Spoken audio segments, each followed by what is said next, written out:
Virginie Voisard, je suis chercheuse. Je suis ORL et phoniatre et je travaille à l'hôpital Larrey, à l'unité de la voie de la déglutition et au centre de rééducation intensive des laryngectomisés. Et je travaille aussi à l'Oncopole où on a monté une unité d'oncoréhabilitation. J'ai particulièrement été touchée par les patients en cancérologie qui avaient des séquelles importantes au niveau de la déglutition, de la parole, également de la respiration. Donc j'ai travaillé avec les laboratoires de sciences du langage qui sont Aix-en-Provence et Avignon. Et également ici, l'IRIT, l'Institut de recherche en informatique de Toulouse, et mon laboratoire d'attache qui est le laboratoire de neuropsycholinguistique.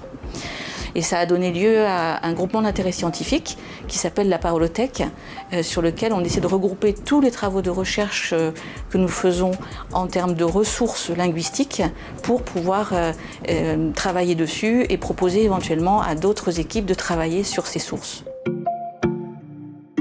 La population en ORL est particulièrement vulnérable et ça a conduit à un projet qui s'appelle Vulcano, qui est vulnérabilité en cancérologie en Occitanie.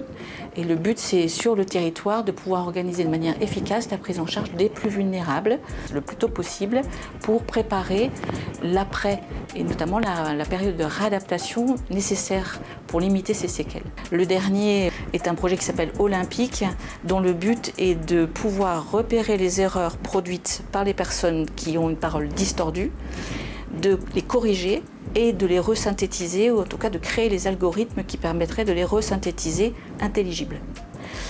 Cela va aussi avec un deuxième appel à projet auquel nous avons une réponse positive, qui est l'association de mes collègues orthophonistes à la question de la réadaptation des paroles pathologiques. Et notamment, c'est un projet qui travaille sur des plaques d'augmentation palatine qui sont comme des prothèses de rééducation ou des prothèses pour améliorer la parole et la déglutition.